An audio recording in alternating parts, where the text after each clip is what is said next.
Wyclef Jean, BKS1 Radio. Let's go. This is Essence Atkins, and this is BKS1 Radio. Hi, this is Melba Moore, and you're listening to BKS1 Radio. Yo, check it out. What's the deal? This the chef. Giving a big shout out to my peoples. Big KS, you already know what it is. Salute. What's up? It's your girl Monifa, and I'm hanging with BKS1 Radio. Hi, I'm Iyanla Van Zandt, and you're listening to BKS1 Radio. BKS Radio, baby. Hey, this is Jasmine Guy for BKS1 Radio. What's going on? This is Lamont Rooker, and this is BKS1 Radio. Shout out to BKS1, the best kept damn secret in the business. Hey, what's up? This is Raven Goodwin from BET's Being Mary Jane, and shout out to BKS1. Hi, this is Leon. You're watching BKS1 Radio. BKS1. God bless y'all.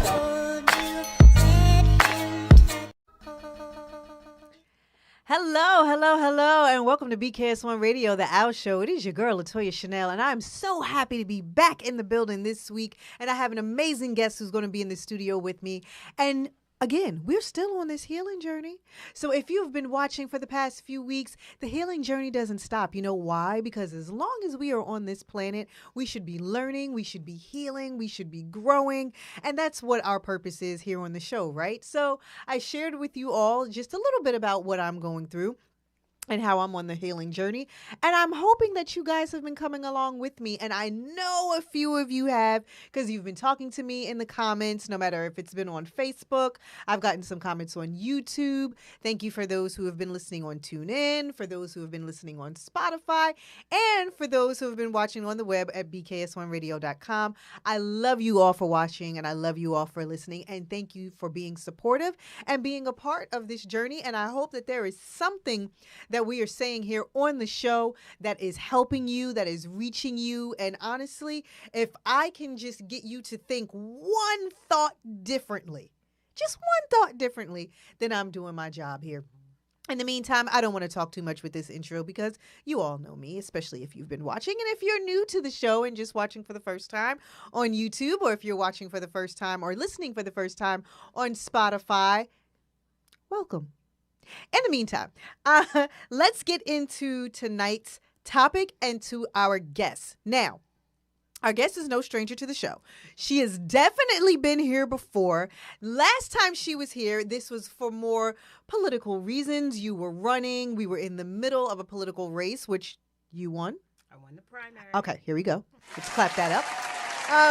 She won the primary, and she is back here, and now we're really going to get down to the nitty-gritty, and now we're going to do some talking about what she really does for a living and what her passion is, and it just so happens to coincide with our healing journey, right?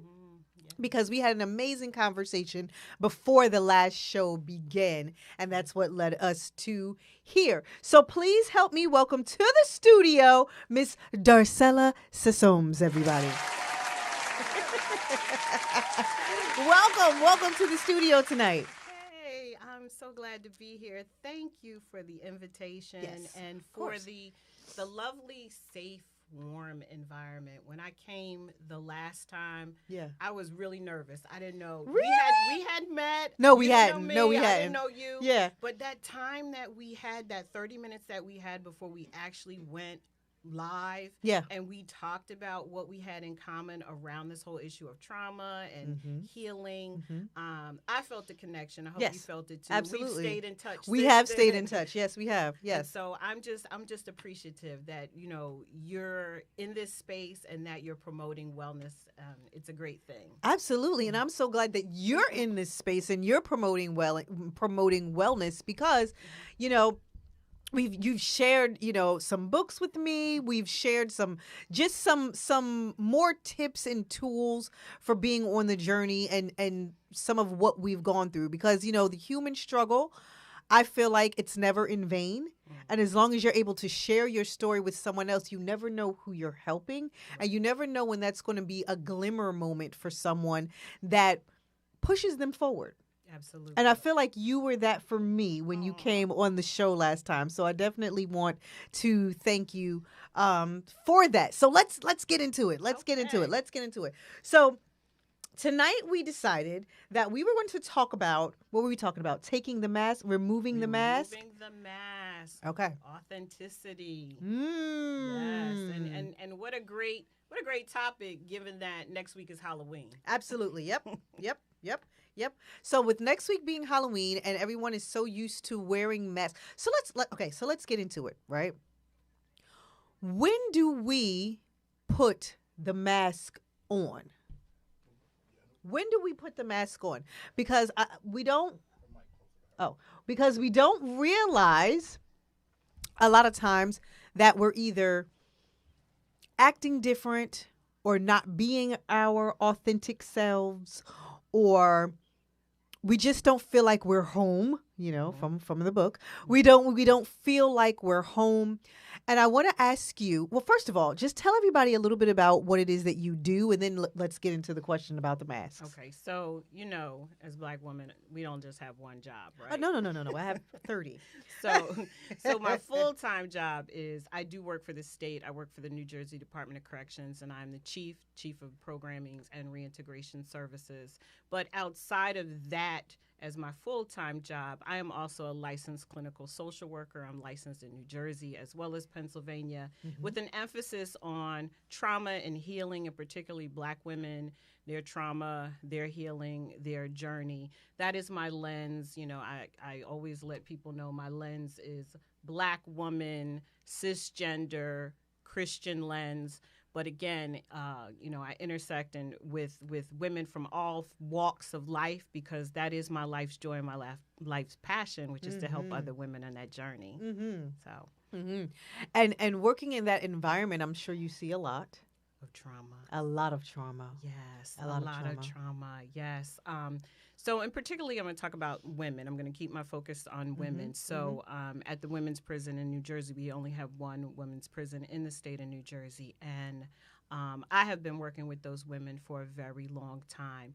And the crime that they committed is often the end side of the trauma. It's not the beginning of the trauma. No. And a lot of times people don't know the history of what they've carried and what they've been through. Right. And so we, in the last 2 years, have really gone hard on this issue with the women and trauma, and we put together this amazing, intensive, faith and trauma recovery program, and the women are healing, and it's bringing me joy. It's giving me life again as to why I get up every day and go to work, to see another sister crying and saying, I realize this, but I want different. And it makes me emotional just sitting here talking about it when I see someone who's come to the realization is that was my past. It doesn't have to be my future. And confronting that and going through it, not staying in it, stuck, which is so important. Yeah, not staying stuck. And like you said, being a licensed social worker, it is part of your duty to deal with trauma. So now I'm going to go back to the question at hand, because our topic is talking about removing the mask a week before Halloween.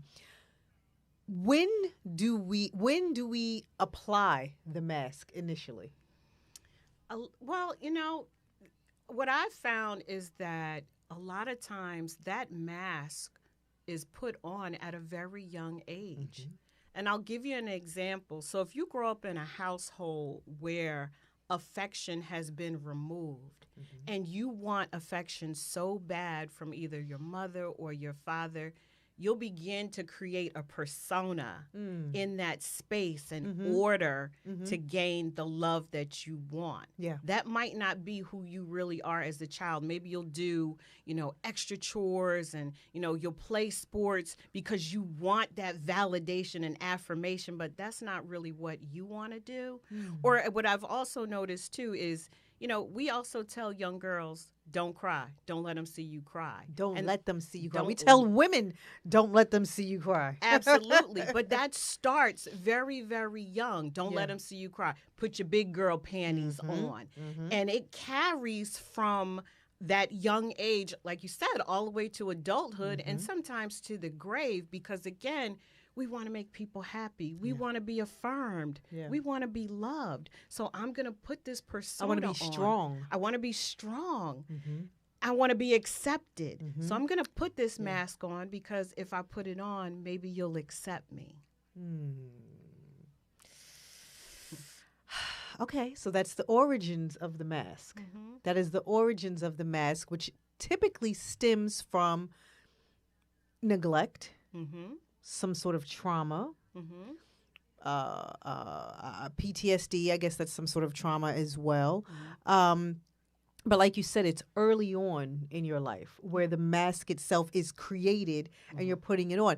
Do you think at that age we recognize that we are putting on a different persona to cope? No, I don't think so. I think at that age, it's a survival technique. Right. You want to be loved. Right. And so I need to do this in order to be loved. I think the realization comes in as we get older, and then we go into workspaces. And then we realized, okay, I have to be a certain way. And I think that's when you realize you're putting on a mask. I want you to expound upon that. What do you mean by going into workspaces? Okay. Well, certain workspaces, there's expectations and standards of acceptance and conduct and what you need to be and how you need to act in order to be accepted in those spaces, in order to be respected and considered valued and educated and worthy to be in those spaces. Okay. So when you work in those spaces and you see how certain behaviors are rewarded and affirmed, you start to think that maybe I need to act like that, because when I act in my true, authentic self, I don't get the same response as others. It's so important. I had a guest on my show, Charmaine Greenford, and she has a twin sister, Dr. Claire Greenford, and we were discussing the physical trauma that the workspace can bring to you, and how much you need to work through. And so now, discovering who you are through workspaces and working through that mentally, emotionally, and to combat that with a lot of trauma that happens within the workspace, it's so important to choose the right. It's so important to choose the right company to work for. It's so important to choose the right environment, because it's helping to shape you. It's helping to form you, and it can either heal you or harm you further. Absolutely. And it's important, even when you're in that company, to have the right team around you, that core support group in the workspace that says, sis, I see you, I get you, and I'll allow you to be the you that you are, so that you don't have to feel like you need to conform to this space. So it's super important to make sure that you find that like-minded support person, even in your workspace, to be able to blow off some steam. And you know what? And I'm so glad that you're saying that, because how many times do you see on social media people are saying, I don't come to work to make friends. Yeah. I come to work, I get my money, and I go home. I don't come to work to make friends. And no, you don't necessarily have to come to outwardly seek this relationship or outwardly seek this friendship, this additional friendship. However, who you are and whom you are around in that space, it matters. It totally matters. It matters. And in full transparency, because I had a situation in a particular workspace that was beyond traumatizing, and I thank God that I got through it. I was able to get through it by a few select, I call them work besties, that held me down. I mean, this situation had me having suicidal thoughts. Really? Absolutely. And I'm known as the strong sister. Yeah. Which I don't know if I wear that label with a badge of honor or a weight on my back. But if it wasn't for these two sisters in particular that said, you know, we see you, we understand what you're going through, and we're going to be there for you, I don't know what would have happened. I don't know if I would have eventually came out of that situation the way that I have, which is, you know, as the Bible says, not smelling like smoke. Yeah. Yep. And, you know, popping my collar now. But it was traumatizing. And so, yeah, people say I don't come to work to make friends and all of that. And no, you don't necessarily looking for your next best friend, but you need a support. You need support system within that environment. Absolutely. Absolutely. And HR is not it. No.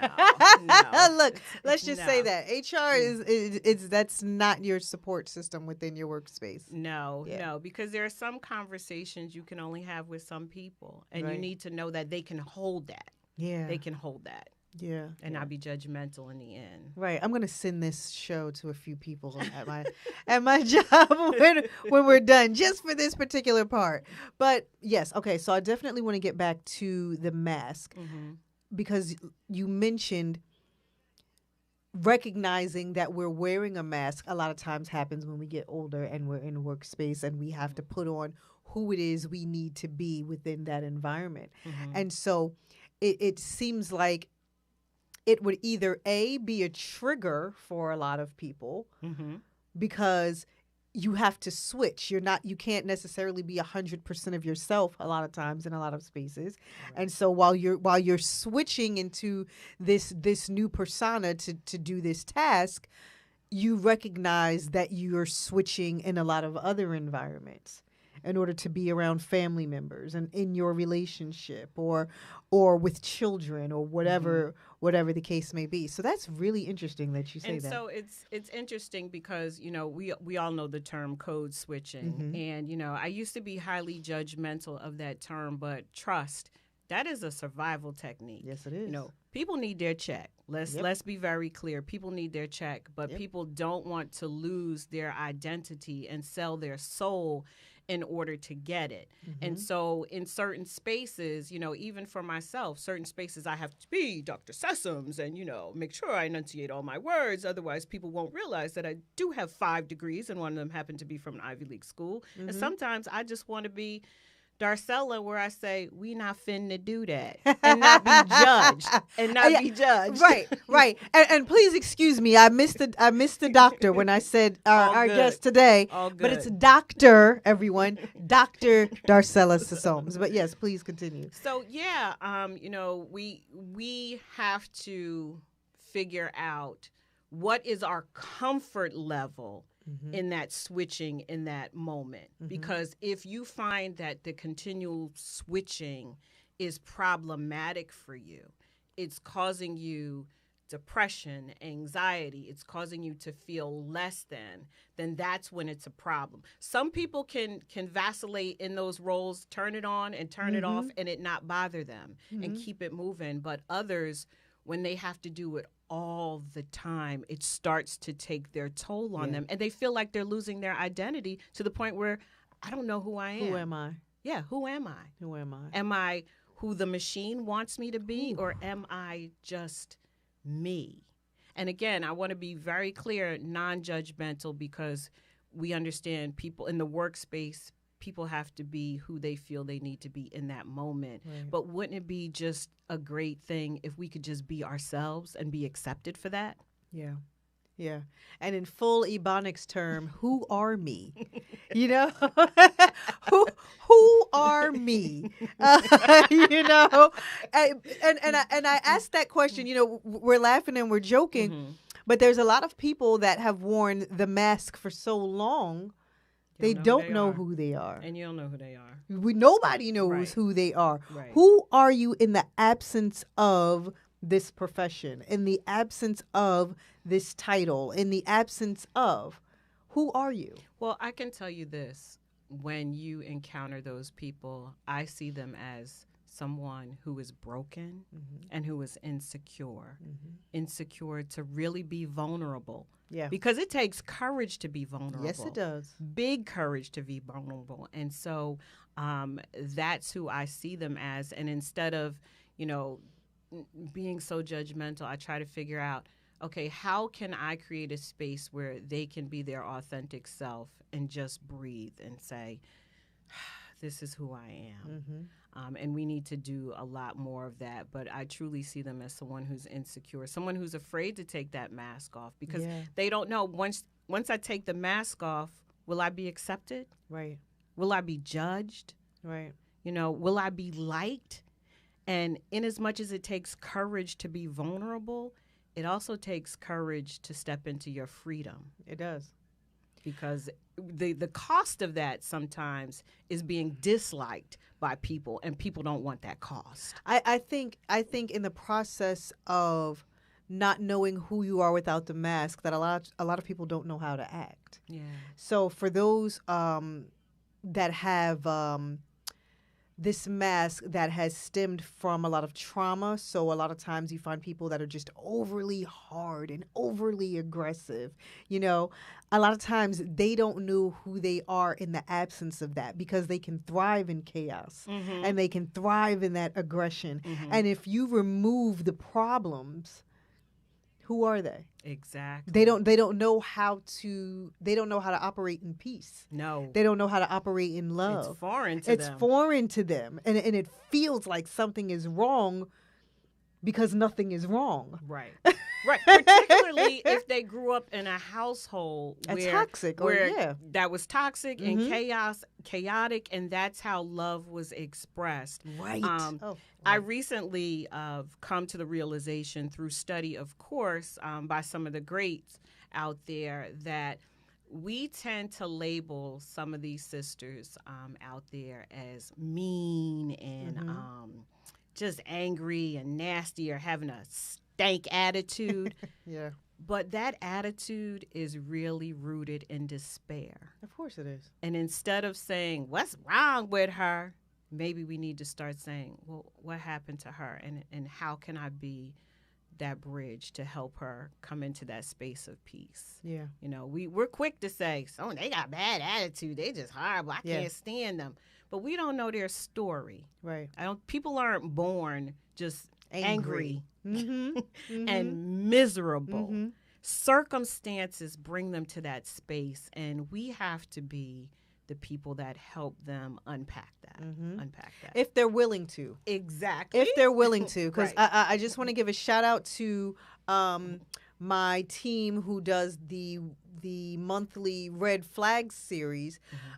It's one thing to have a friend or have a family member that you're trying to help. But the minute your assistance becomes explosive, where it can become toxic to you, Absolutely. you're going to have to take a step back. Yeah, you have to take a step back. Because you have to protect your peace as well. Boundaries. And it's not at the expense of wanting to help somebody, because we say as therapists, you can only help the client who wants to help themselves. Absolutely. You know, that's not profound. Absolutely. That's facts. And so if you're not ready to usher into that space, I can't force you into it. I can't guilt you into it. I can't shame you into it.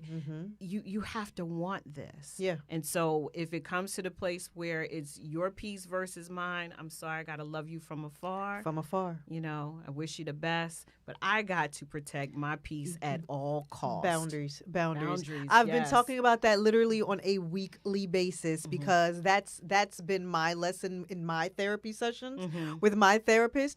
I tell everybody all the time, I thought that my boundaries were intact.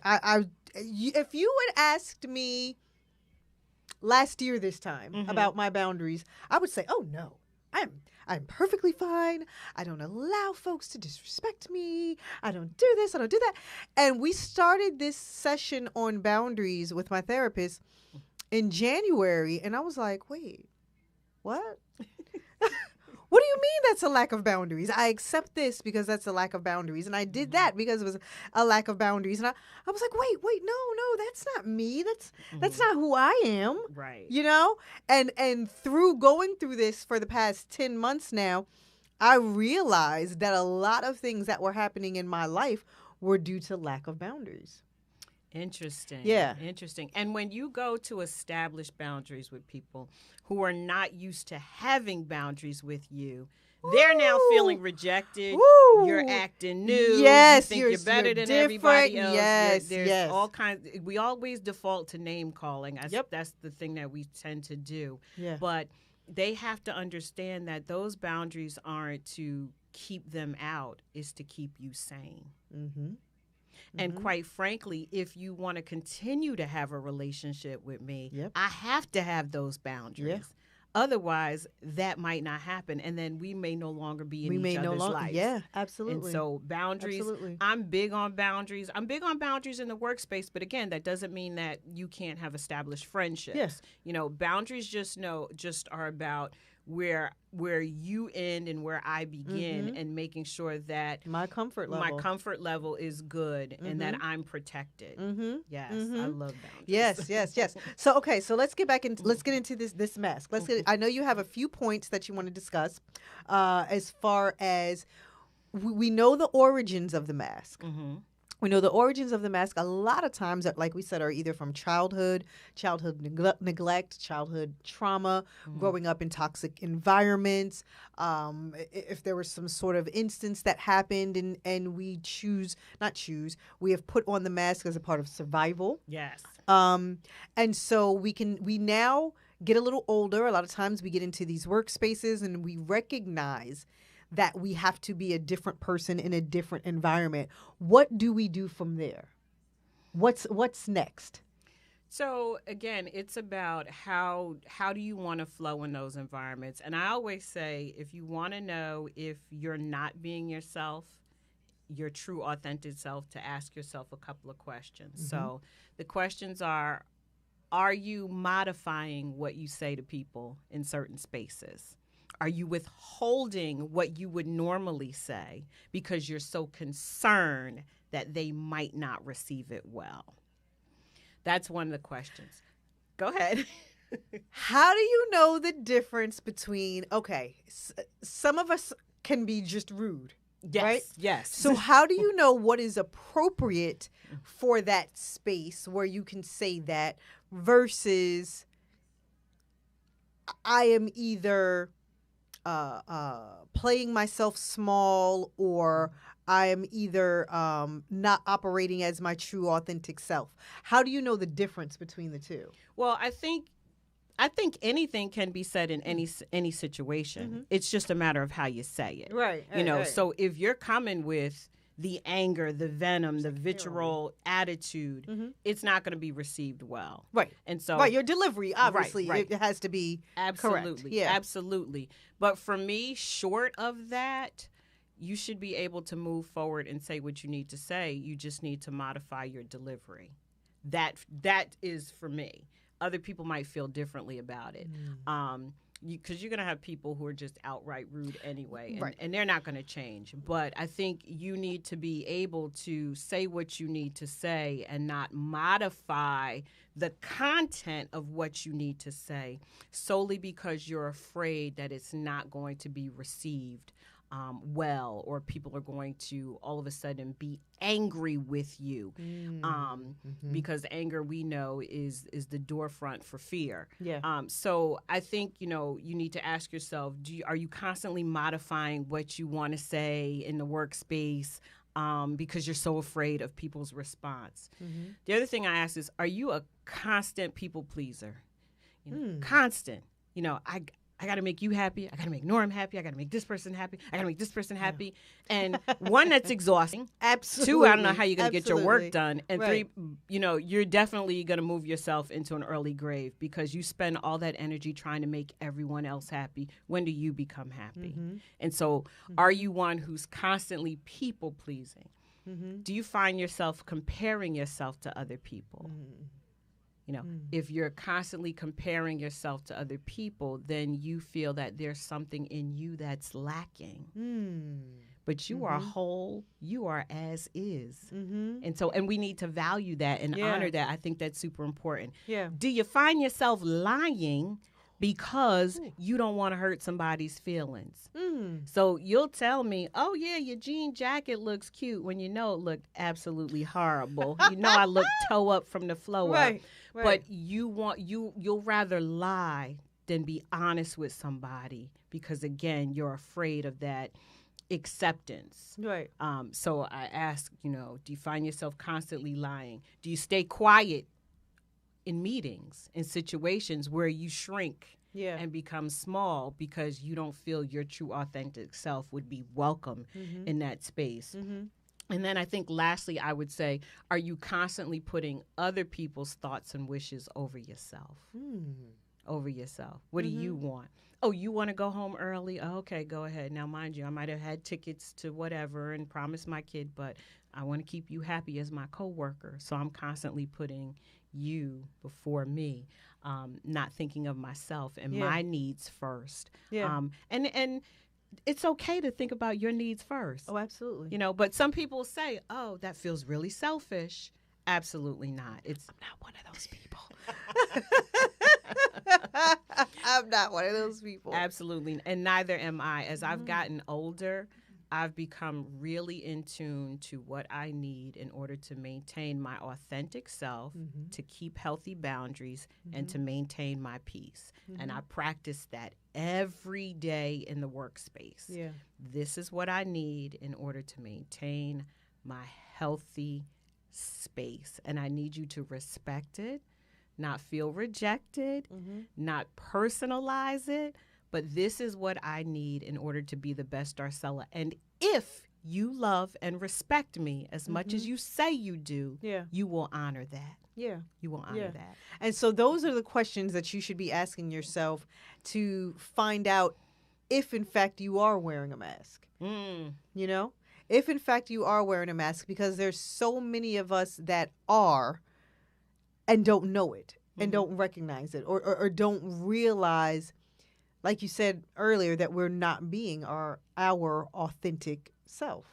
And I just would want to just add to, because, it's been on my heart. God made us as we are. I think of it as when you go into the store, and I'm a clearance rack shopper. I love me a good clearance rack. Me too. And sometimes you go and the ticket will say as is. That's how God takes us. As is. You can't return the as is blouse. Okay, it's final markdown. God accepts us as is. So why wouldn't we not think that we were good enough as is? As is. And so I really want to implore on, all the listeners, my sisters that are out there, you are good enough as is. You don't need to be anybody else but yourself. You're a true original made by God as is. So you can feel comfortable removing that mask. You can feel comfortable. And I find a lot of us as wives, as mothers, as nurturers, we're always in the position where we're putting others before us. Yes. We're always in the positions where we're thinking about someone else's needs over our own.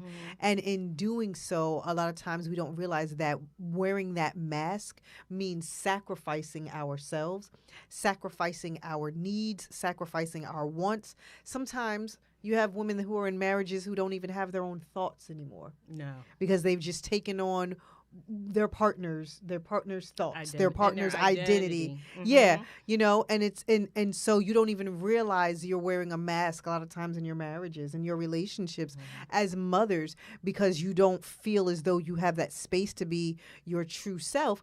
Or like you said, not only is it that you don't feel like you have the space to be your true self, you don't even know who you are anymore. Right. You lost yourself somewhere in that relationship. You lost yourself somewhere in taking on the role as a mother. I'm a caregiver. You lose yourself in putting on the caregiver hat. You lose yourself a lot of times, and you end up wearing this mask of just sacrificing you. Absolutely. Not just sacrificing you. Losing you entirely, because as women, we're nurturers. We're caring, we're giving, and I believe that is who we are at the core. But in that process, you can't lose sight of who you are. You can't. You cannot. And we may it's not selfish. That's what I was trying to say. I lost my train of thought, but you talked about it feeling like it's selfish to think about you. It's not. It's not. It's not. But some people can't let that go. They can't let it go and say, you know what, it's okay for me to want to take care of me right now in this moment. It's okay for me to want to have some time for myself. It's okay for me to be who I truly am in this moment. It is okay. And we're just not, there's some people who are just not comfortable with that. But you know why, though? I feel like, isn't it ingrained in us as women, and especially black and brown folks, right? It's ingrained in us in our culture that as the women, you were supposed to be self-sacrificial to your family, to your husband, to your children, to whomever it is that needs you, that is what you're supposed to do. And how did that work out for us? Let's talk about the high rates of depression, the high rates of anxiety. Ooh. Let's talk about suicide. Yep. Let's talk about marriages falling apart. Yep. So how is that working out for us? It's not. It's not. And so we have to shed that. And it's historical. It is historical. Because we've seen Big Mama do it. Yep. We saw Mama do it. Yep. We saw aunties do it. And so we just took on that role. And a lot of them told you to do it. Absolutely. They told you to do it. They taught you to do it. And then if you tried to do anything else, they told you that you were selfish. Right. Right. Absolutely. You know? Absolutely. You weren't being a good woman. Oh yeah, I was told that by one of my friend's mothers. Hope she's not watching. But I was told that as a mother. She would say all the time, well, you know, Toya's selfish. She's always going off and doing things for herself. Because I was married and, you know, and I have 2 children. But I've never stopped being me. Absolutely. Ever. I've always, any project I wanted to work on, anything I wanted to do, always did it. My children were always taken care of.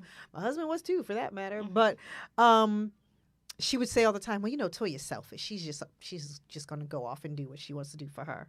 And that's okay. Yeah. You know what? You need to have those moments. I literally never took that on. I would be like, oh, you're right, Miss So-and-so. And I would laugh it off and I would just keep on going and keep on, you know, doing me. And I'm so glad that I ingrained that in my children, too, to be authentically them and to not have anyone hold them back for who they wanted to be or what it is they wanted to do. Absolutely. You know, my mother didn't do that with me. And so I would never. And it's important. I mean, you mentioned the time that you take for yourself. And, you know, again, I just want to encourage all the women who are listening or, you know, it's super important. Yeah. I have vacation by myself. I haven't gone that far yet. I have vacation by myself. I have stayed weekends at hotels I've by done myself. That too. I will check in, book a spa, book a meal, and just stay in a room by myself. Grab a book. Right. Grab a good book. Right. I have done that a few times, and my family knows that I do that. I'm like, all right, this is my weekend. I'm gone. Right. Don't call me if it's not an emergency. I need to just get away, and I will literally go by myself and just decompress completely. And reintroduce yourself, allow you to reintroduce yourself to you. Right, to me, absolutely. So I've done that over the years. My family is used to me doing that. But I haven't done the vacation part, though. And that's good. Make sure, like you said, you're not isolating because you're telling people where you're going. They know where you are. They know that you're safe. I'm safe. That's important that they know that I'm you're not running safe. off with anybody. Right, This is just me, and it's always just me. So I do that. Yeah, I encourage it. I do that. I call it part of the journey. It part is. of the journey with a good book, sun. Yeah. That's all I need. Yeah, I haven't done the vacation part. I'm gonna have to do that. Yeah, I mean, I've traveled to other countries by yourself. By myself. Oh, I think I'm too scared to do that. I'm an adventurous. I like to take risks. You know, I'm that bungee jumper. I would do bungee jumping. I would do bungee jumping. I don't think I would go by myself and do bungee jumping. I think that's what it is. But I would definitely. I love activities. I'm an activities person. Yeah. So if it's an activity, I'm there. I want to do it. I'm ready. And then I'm slightly competitive too. And some people would say not slightly, but don't play spades with you. Yeah. No, don't do that. But I love all of that stuff. I don't know. I just don't know if I would just do the vacation by myself. But maybe I'll try it. I had to. I wasn't that person in my 20s. I wasn't that person in my 30s when I was establishing my career on my grind, starting to make a name for myself. Yeah. But then as 40s came in and I saw the damage of all of that, I said, wait a minute.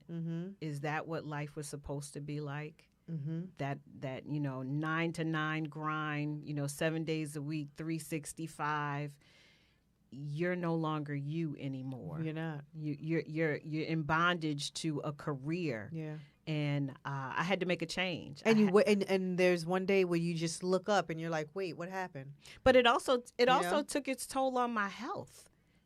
My health started to feel the impact of that and not being my true authentic self. And again, that came in the form of anxiety and depression. And I said, I wasn't put on this earth for this. No, that's not what God made me just to for. work and die. No, that's not it. No, not at all. It's not it. It's not at it. all. I am uniquely and beautifully made, and I need to treasure this. Yeah, treasure this. And so that light bulb went off. Yeah.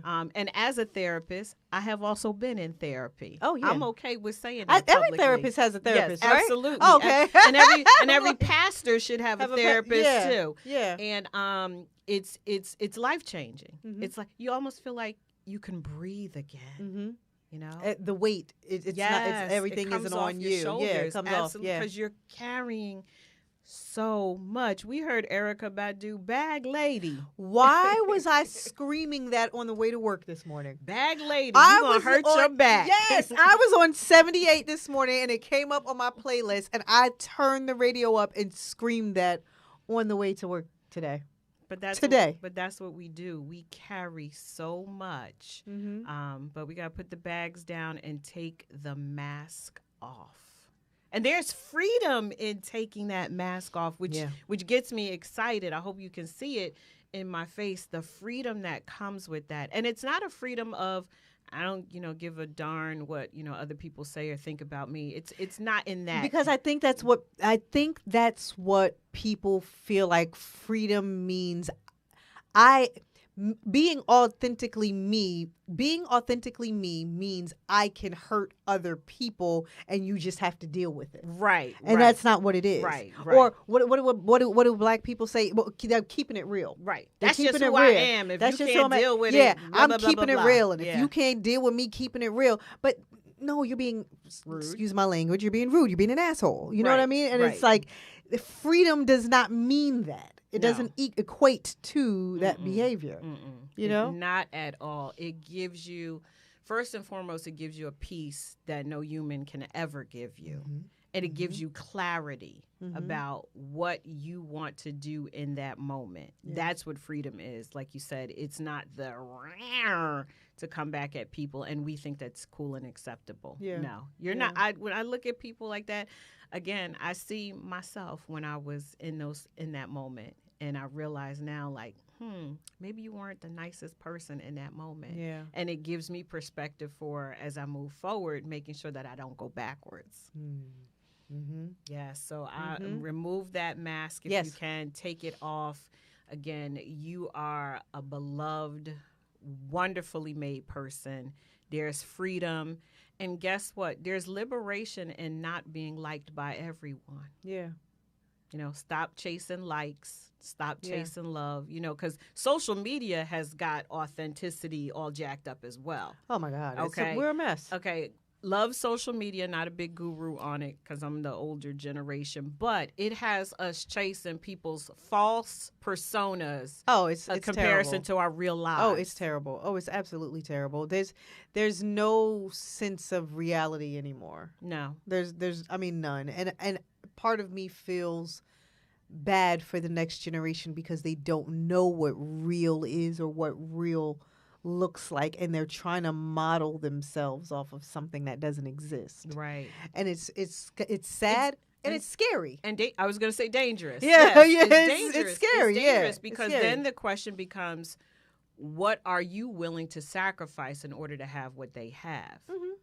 And so you anything and everything for a lot of these people. Right. Anything and everything. Their morals, their integrity, their values. What are morals, integrity, and values nowadays? I mean, in 2023, literally, what are morals, values, and integrity?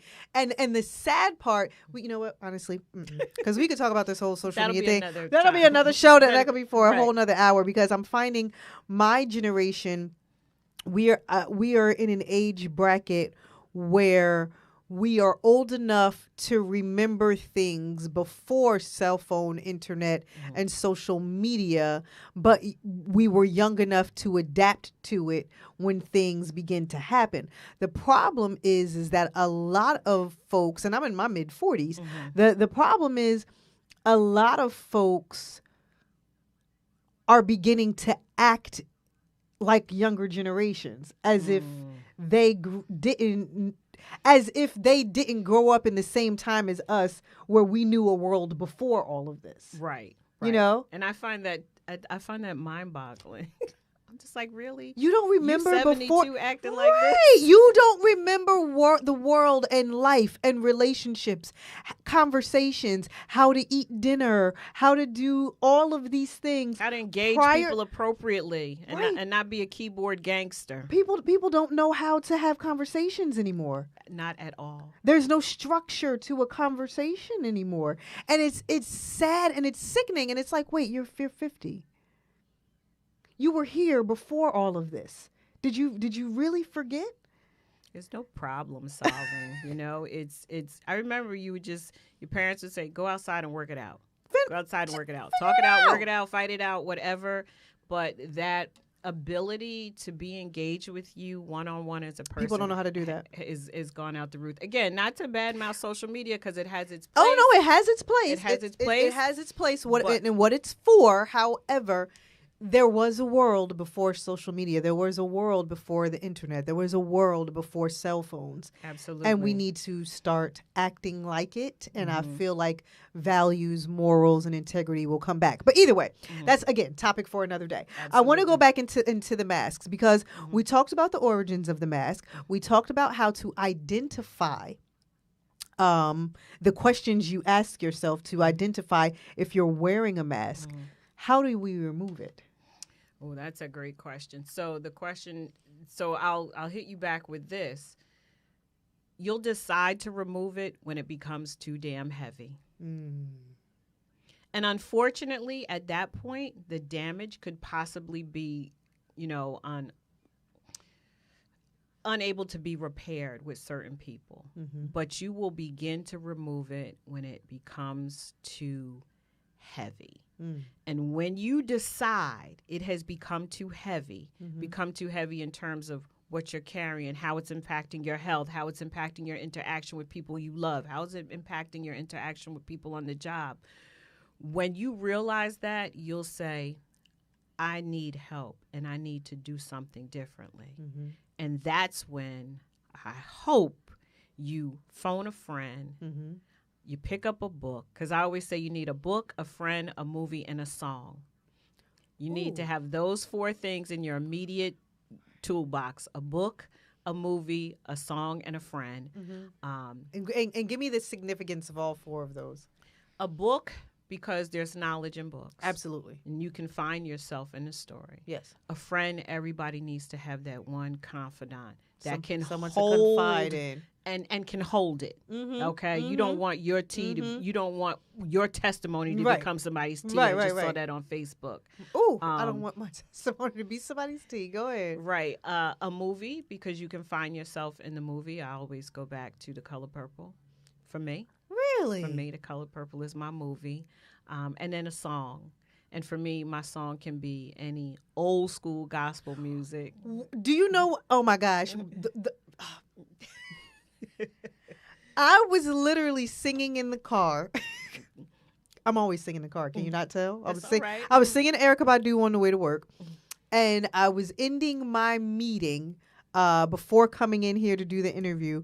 And I was singing, and I was talking to my sister, and we were singing "We've Come This Far by Faith." Oh, yes. And we talk about old school gospel, and I was like, trusting in His holy word. Yes, I was he like, never well, failed me yet. That was marching for the senior choir. Oh, and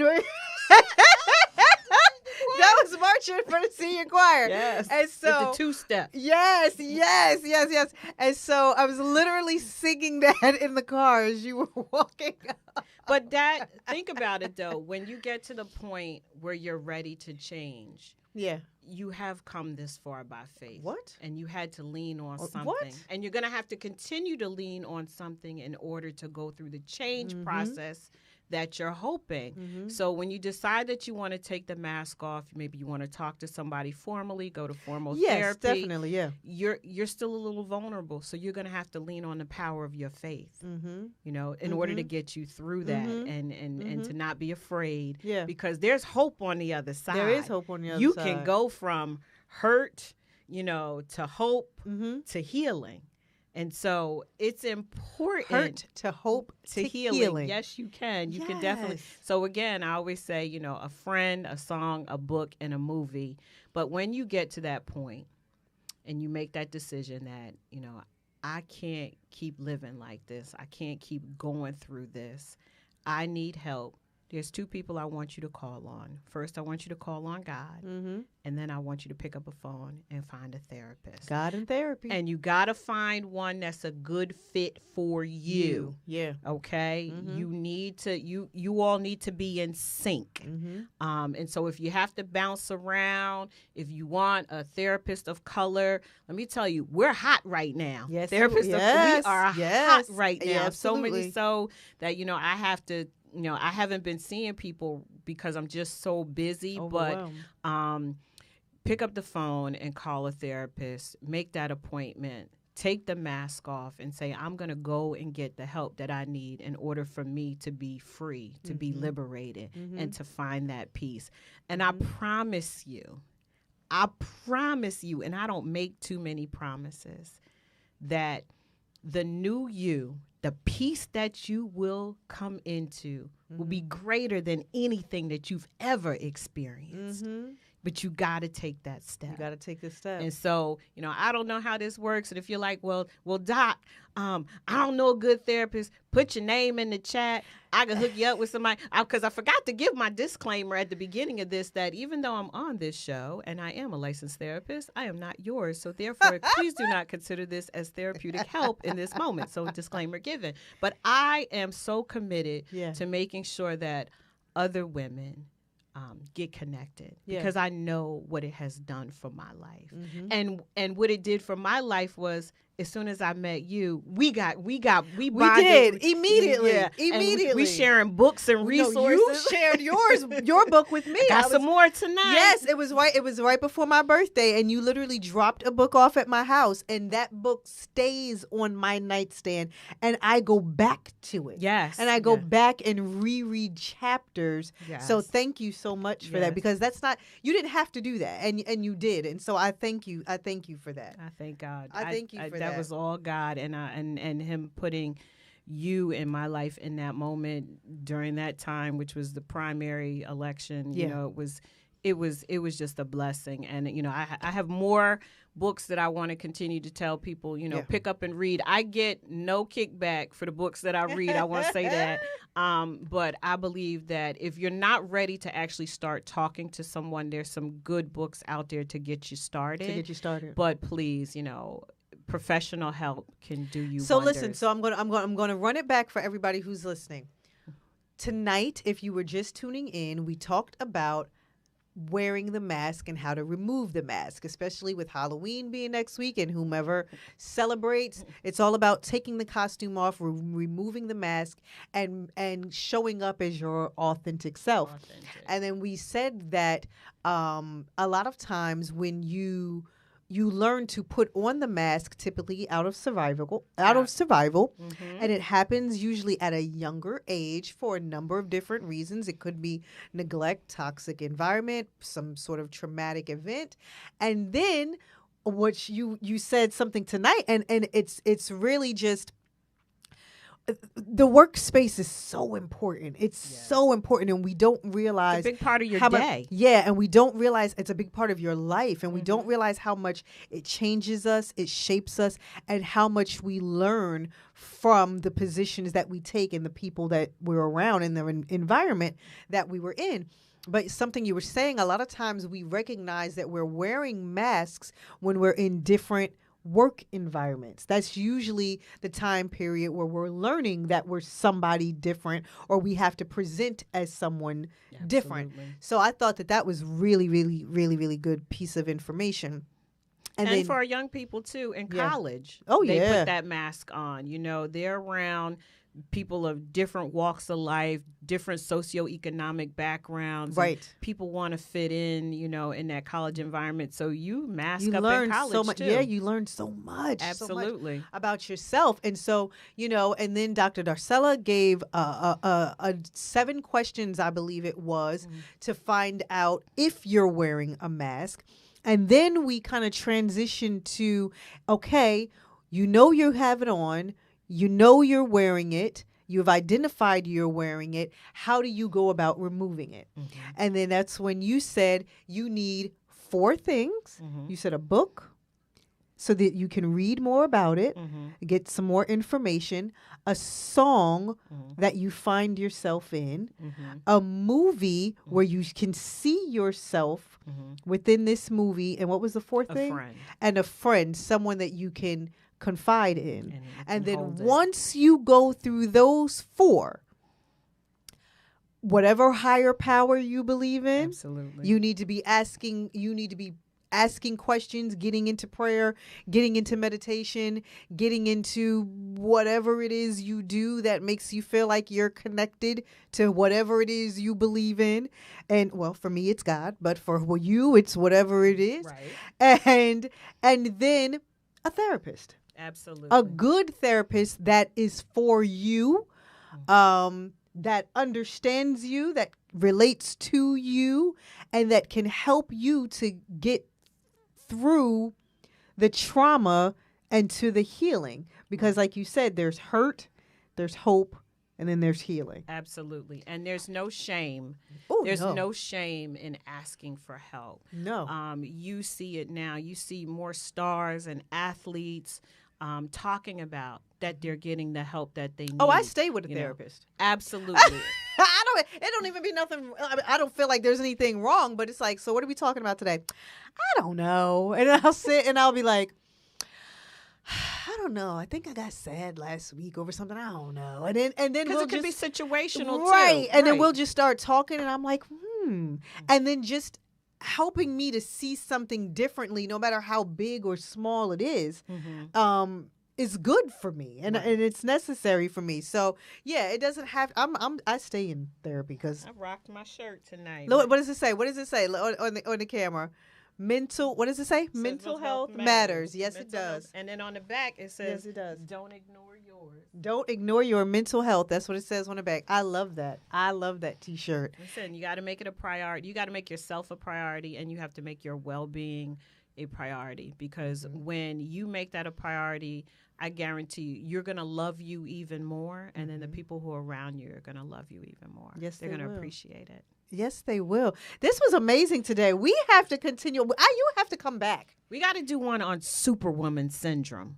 Next month? Yeah. I'll have you back. Okay. Okay, so. Sounds good. You know what? Because in our Red Flag series with, and shout out to Yoshida Academy, Minwei and Ange, we talked about putting on that cape that we do as minorities, as women of color, and what that does to us. I've so stopped, and again, we'll do a whole nother show, but I've so stopped that, unfortunately in our music, that whole independent woman thing and that whole super. That's a coping mechanism. Of course, it's a coping mechanism. I don't need nobody. Yeah, I got it. Right. Of course, that is a coping mechanism, and I was the queen of that. But it's so it's dangerous. It is damaging. And trying to show up as a superwoman is dangerous. Absolutely. Trying to be a superwoman to everyone is dangerous. It is dangerous. Yeah. My term is the S on that cape stands for Sessomes, not Superwoman, sister. Okay. All right, and now. That's to check myself. Okay. Because good self-talk can be helpful, Yes, too. it is. Yes, So it is. I'm in that space. All right, listen. Okay, everybody, this was amazing. And you're definitely coming back, right? Of course. Okay. And so. Y'all not getting rid of me now. I'm family. Yes, you are family at this point. And so listen, everybody, Dr. Darcella Sessomes is going to come back, and we are going to talk more about CAPE. And then we have another topic, too. So we have to have you back in December, the first one that we said we were going to talk about. We have to have, at some point, have that deep conversation about the survival of sexual childhood assault. Yes. I didn't feel like right now we want to do that. We definitely don't want to do that around the holidays. Yeah. But there is an audience out there, because a couple weeks ago we did a women's empowerment seminar. There's an audience out there that wants to be able to unpack what they went through as a child. We can definitely do that at the beginning of the year. First quarter of the year. We need to Absolutely. start off right and start off healing and start off removing some of that heaviness. Absolutely. All right, we're going to do that. We are definitely going to do that. So we have a bunch of topics now. We just named like 4. So in fact, just type in the chat what you want us to talk about. Exactly. What do you want us to talk about, everybody? But in the meantime, thank you so much for coming tonight. And this was really, really good. Removing that mask, especially in the world of social media where so many people don't know who they are. This was amazing. And your tips and tools on how to identify it when it potentially happened and how to remove it is absolutely amazing and can be life-changing. And I hope it is life-changing for a number of folks that are watching and a number of folks that are listening. So thank you so much for coming and bringing your expertise tonight. Oh, it was my pleasure. And just remember, to everyone, you are as is. There's no exchanges, no refunds. So you might as well accept and appreciate who you are in this space and embrace it fully. And on that note, thank you, everybody, for watching tonight, and thank you, everybody, for listening. And I love you all for watching and listening. God willing, I will be here next week. Same time, same place, different show. And I'll see you all soon. Bye, everybody. Jeff, take us away.